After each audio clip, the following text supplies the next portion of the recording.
What's going on, guys? Matthew Moniz here, and today we're gonna unbox the BlackBerry KEY2. A couple of weeks ago, I brought you on a quick hands-on, and a week today, I'm gonna bring you the full review on this device. So if you wanna see that, make sure you're subscribed to the channel for it.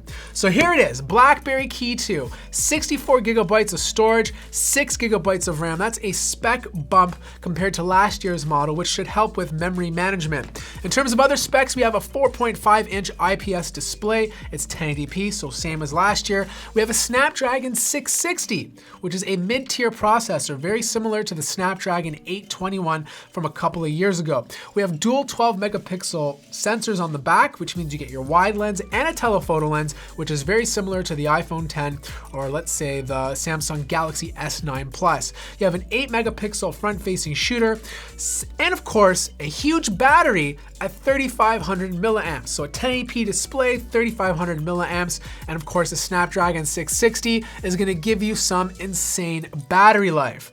Now let's open up this device. Inside, we have the BlackBerry KEY2. The original one kind of felt a little chunky.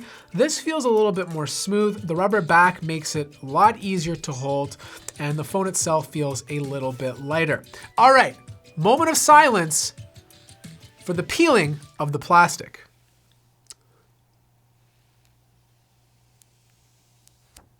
Ah, that sounds great.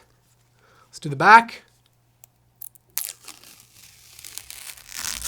Beautiful.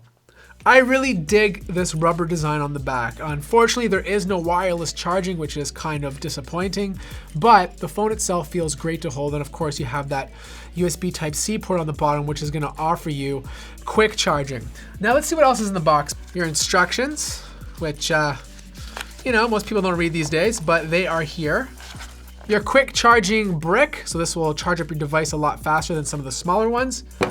USB Type-C cable, all in black, and of course, headphones, something that a lot of manufacturers are no longer including in the box. So I'm glad to see BlackBerry is including it with their smartphone. So if you conference call a lot, you got headphones, you have the headphone jack, you can get going right away. Now, while I turn this on, I've kind of already set it up already just so I can speed up this video, but you still have the convenience key on the right-hand side, which is very convenient, no pun intended, to get to your favorite application as fast as possible. You have the ability to bind it to anything you want. And the newest thing this year is their shortcut key. This is a dedicated key to bind your keyboard keys to whatever shortcut you want. So if I press this and let's say the F, I can bind it to Facebook. If I press the shortcut key into H, I can bind it to whatever I want. So here's the thing, my two biggest problems with the original Key 1 was the keyboard. I found it to be very cheap feeling. And the second problem was performance. After a couple of weeks of using this device, it started to slow down and it just wasn't an enjoyable experience. Now the 6 gigabytes of RAM should help with memory management, but it all comes down to whether or not BlackBerry did a good job optimizing the software for a very smooth performance, because the Snapdragon 660 is more than capable for the majority of things that we do. All right, let's answer some questions from people from my original video about the KEY2. The first question comes from Kevin Backalive. How's the front-facing camera? That's a great question. You know what? I got the LG G7 right here, and I have the BlackBerry KEY2 right here. Let's take a couple of photos. So here's camera 1, and here's the BlackBerry KEY2.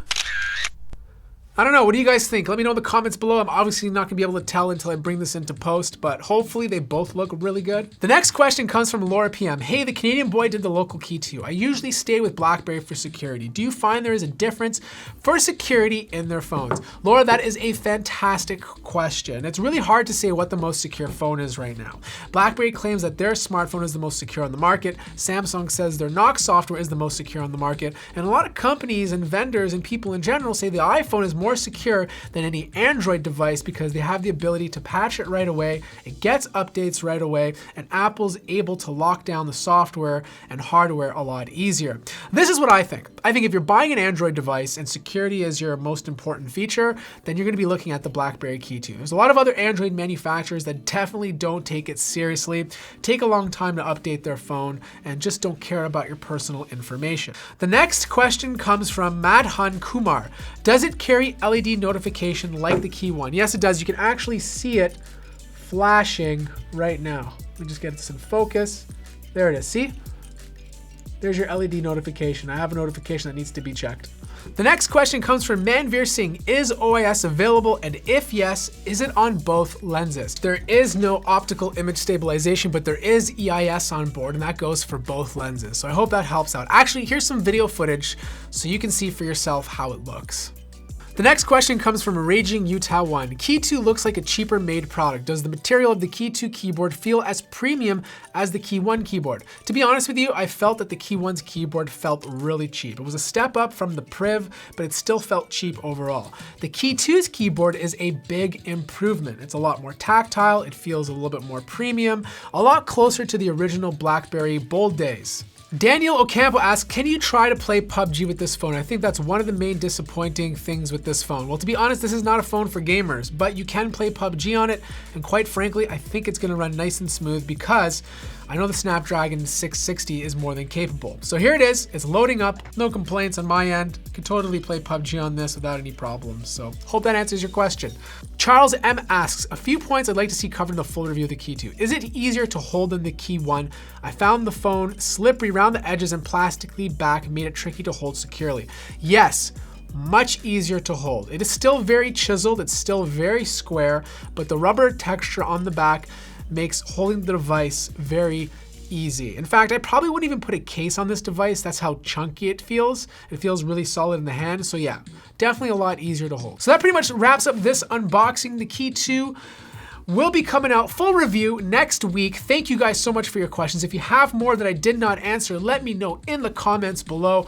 Follow me on Instagram, like the video if you liked it, subscribe if you haven't already, and I will see you guys in the next video.